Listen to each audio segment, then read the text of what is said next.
Pessoal, bom dia, boa noite, boa tarde. Não sei que horário que vocês estarão vendo essa videoaula. Aqui quem fala é o professor Rafael.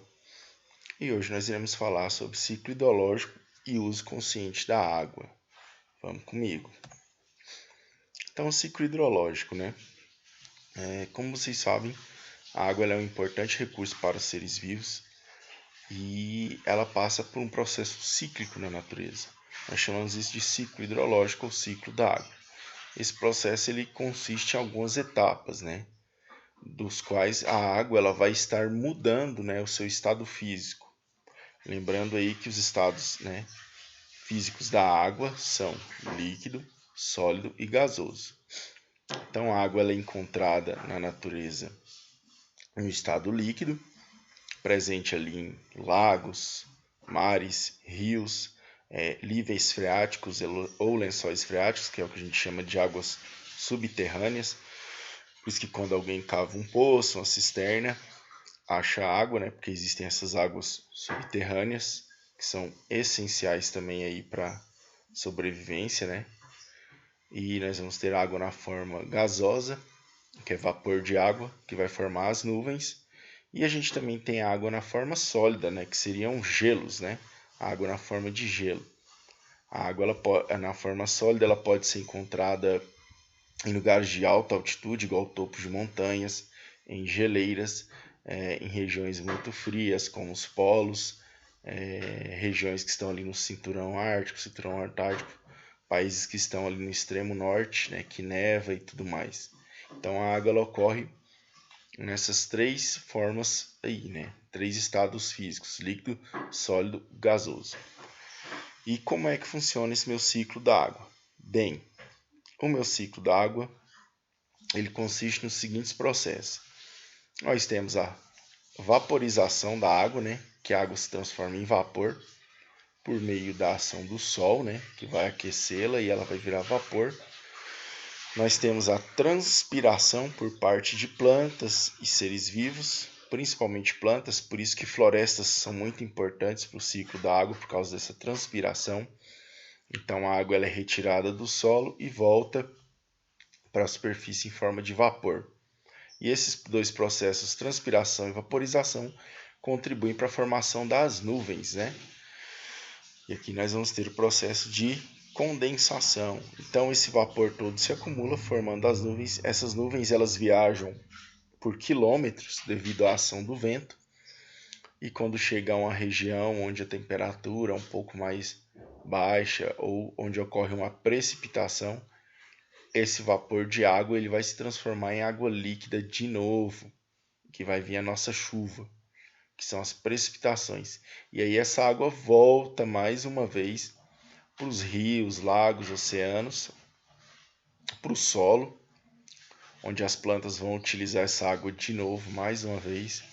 E aí o processo ele continua. Esse processo ele é extremamente importante, porque ele permite também levar água para regiões onde não existe tanta água, visto que às vezes vai ter a vaporização e a transpiração da água em uma floresta, formando nuvens. Essas nuvens elas podem viajar por vários quilômetros e essa chuva que formou desse processo aqui, ela pode acabar ocorrendo em uma região que não tem tanta água, né, favorecendo essa região, que é o caso aqui da região que a gente mora, né, estado de Goiás. Boa parte das nossas chuvas vem da Amazônia, né? Então forma lá na Amazônia e vem para o estado de Goiás. Então nós somos bem dependentes dessas chuvas. Isso é chamado de rios aéreos, né?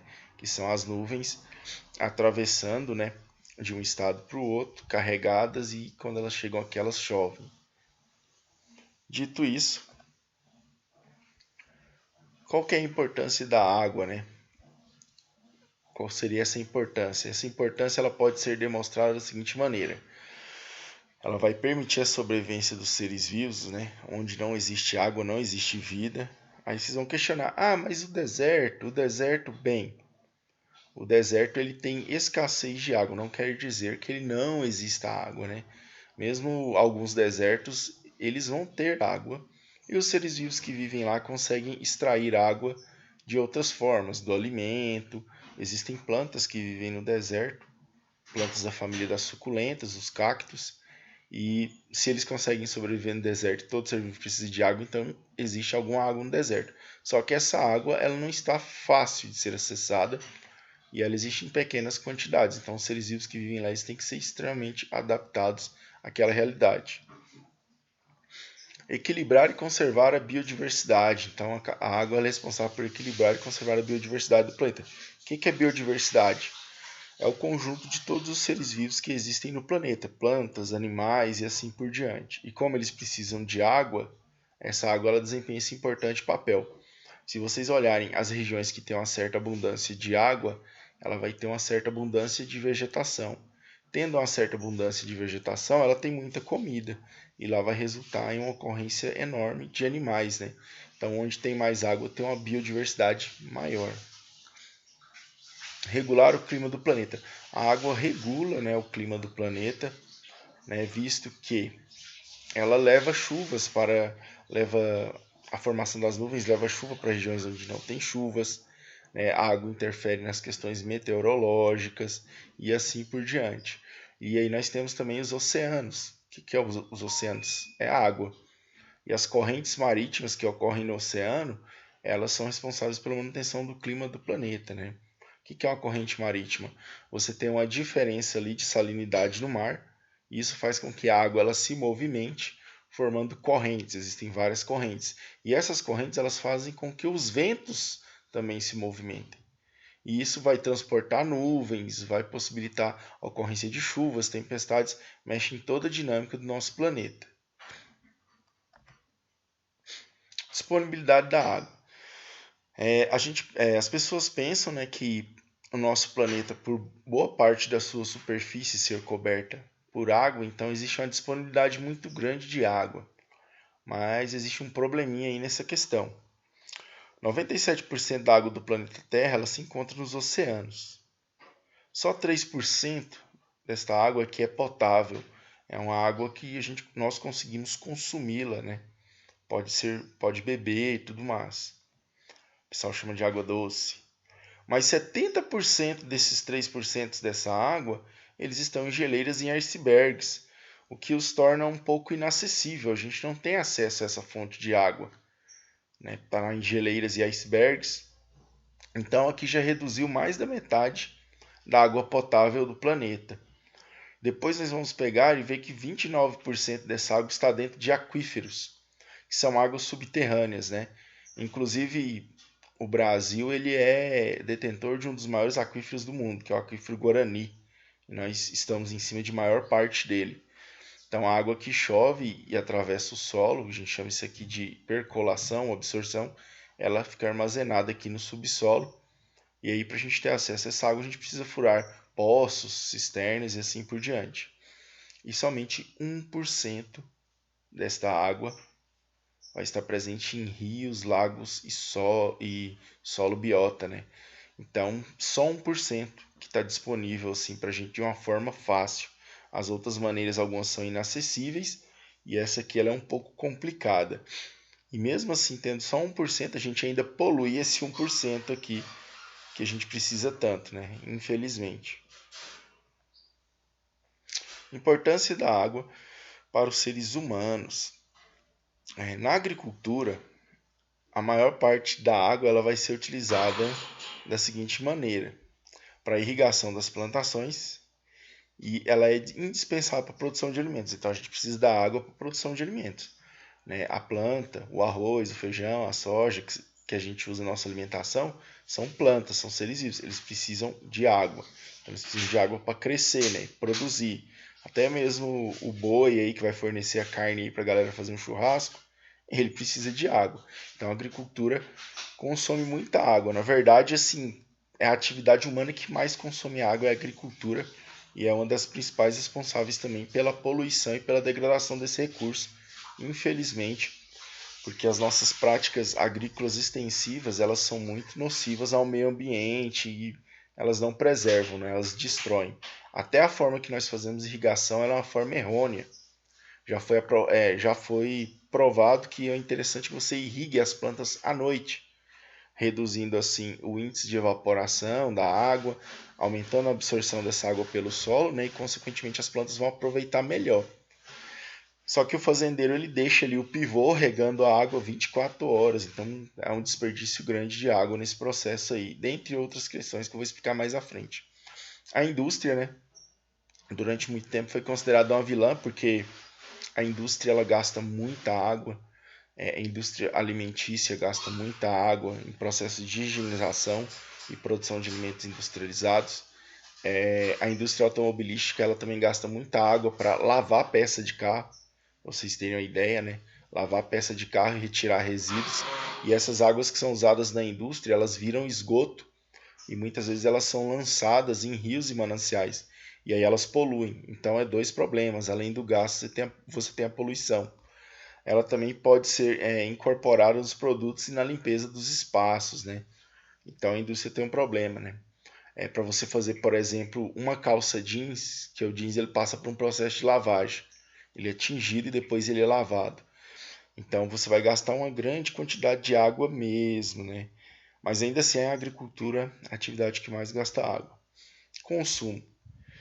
Né? A água é essencial, por exemplo, para limpeza, higiene e cozimento de alimentos. Então a gente tem muitas vezes aqui, além do gasto na agricultura e o gasto nas indústrias, o gasto doméstico, que é a água que você gasta na sua casa, lavando, na higiene, no esgoto aí, né? Toda vez que vocês usam banheiro, vocês estão gastando água. Toda vez que vocês tomam banho, vocês estão gastando água. Essa parte aqui que é importante para nós. Não que essas aqui não sejam, né? Mas assim, o que está ao nosso alcance é aqui, ó, consumo. Então a gente tem que ter consciência e tentar economizar ao máximo da água. Evitar tomar aquele banho demorado de meia hora, né? Não dá certo. Tentar reutilizar as águas. Tem pessoal que reutiliza a água da chuva, tem pessoal que reutiliza a água da limpeza de casa para outras atividades, por exemplo, regar a planta e assim por diante. Isso é chamado de reciclagem da água. Isso diminui o consumo também e, né, dá uma forcinha no momento ali de pagar a conta, né, diminui um pouco o preço. Como é que essa água ela pode ser preservada? As principais ações, né, para a gente preservar a água, elas ocorrem da seguinte maneira: proteger os mananciais, né, que é onde vai ter as águas, as nascentes. E como é que eu protejo esses mananciais? Não deixando, né, que construam próximos aos mananciais, embora a gente não vê isso, mas acontece. Não construam próximo a esses mananciais. Reflorestar margens de rios, né, a gente proteger as margens dos rios para que os rios não fiquem assoreados. O que é um rio assoreado? Vai caindo tanta areia, terra e argila dentro do rio que ele vai ficando raso. E isso prejudica bastante aí, a gente vai perdendo recurso hídrico nesse sentido. Com o tempo as nascentes começam a morrer também, e aí é problemático, vai indo o rio morre. Evitar desperdício, aquele ponto que eu falei lá atrás, então a gente tem que economizar água em casa, no nosso dia a dia. Utilizar de forma consciente. Então, quando for utilizar a água, a gente utilizar ela de forma consciente, sem gastos desnecessários. Quantas vezes você vê uma pessoa ir lavar o carro, ele liga a mangueira e fica jogando água ali no carro a vida inteira. Então, isso é um gasto, né? Se for lavar o carro, usa balde, economiza, por favor. Tem gente que economiza água ficando sem beber água, aí também não funciona, tem que beber água. E tratar os esgotos, né? Se nós tivéssemos tratamentos de esgotos eficientes, a gente poderia reciclar e reaproveitar parte dessa água aí e a gente até reduziria, né, a poluição dos nossos mananciais. Então seria uma ação muito boa. Porém, os governantes eles não importam muito em fazer obras voltadas para saneamento básico, esgoto. Tanto é que somente 12% do nosso país tem saneamento básico ainda. Isso é muito vergonhoso. Né? Poucas regiões têm esgoto, muitas ainda jogam, né, os seus dejetos, aí, o seu esgoto dentro de rios ou na rua mesmo. Né? Dependendo da comunidade, vocês vão ver esgoto sendo jogado na rua ainda, que é uma prática meio que da Idade Média ainda. Né? Então isso é muito, muito triste. E por último, né, para finalizar aqui nossa aulinha, poluição da água, né? Esse é um grande problema, porque além de a gente ter pouca água, a gente polui boa parte dela. E isso gera uma ameaça muito grande sobre uma possível escassez de água no futuro. E nós já estamos passando por esse problema em algumas cidades. Cidades como São Paulo enfrentam escassez de água em algumas épocas do ano. Só para vocês terem ideia. Isso porque São Paulo tem um rio enorme passando dentro, que é o Rio Tietê. Mas o Rio Tietê ele é todo poluído. Não dá para aproveitar aquela água. Isso é muito triste. E por falta de saneamento básico, por falta de tratamento. Um dos principais vilões que a gente tem aqui é o esgoto, que nós chamamos de poluentes líquidos ou efluentes líquidos. E aí nós temos os esgotos domésticos, né, que são aqueles que têm fezes, água de limpeza e tudo mais. E os esgotos industriais, que podem ter produtos químicos, né, substâncias químicas, que são os esgotos das indústrias. Existe uma lei que obriga as indústrias a tratarem o seu esgoto, né? Mas poucas indústrias obedecem isso de forma adequada e aí essa poluição ela acaba ocorrendo, né, diretamente. No caso, nós, casas, centros urbanos, quem trata o esgoto é a prefeitura, né, por meio de uma empresa de saneamento. Só que, como eu já falei anteriormente, não é todo lugar que vai ter saneamento. E aí esse esgoto acaba indo in natura lá para os rios e aí vai poluir e vai causar impacto ambiental, matar peixe, matar seres vivos, pode causar doença em pessoas que dependam dessa água, né? É muito problemático isso daqui. Outro grande vilão é o lixo ou resíduos sólidos, né? Principalmente o plástico. As pessoas costumam jogar lixo nas ruas, isso é muito problemático, porque quando vem a chuva, esse lixo ele vai parar nos rios e aí a gente gera poluição por esse mau hábito. E hoje um grande vilão é o plástico, porque o plástico ele pode ficar por muito tempo aí na natureza. No Oceano Pacífico mesmo, nós temos uma ilha inteira feita de plásticos, e os plásticos eles poluem muito a água, a curto e longo prazo.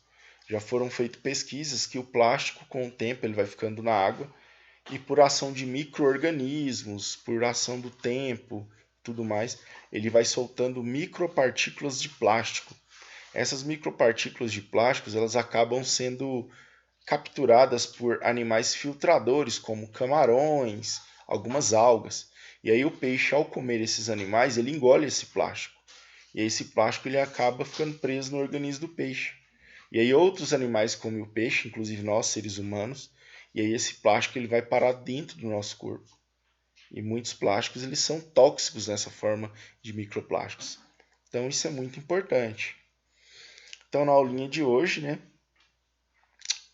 lembrem-se, vamos economizar água, vamos ter um uso consciente, vamos evitar poluir a água, né, é o que a gente pode fazer, nossa responsabilidade social quanto a isso. Lembrem-se, estudem bastante, lembrem-se do que foi passado aqui hoje. Fiquem com Deus, até a próxima.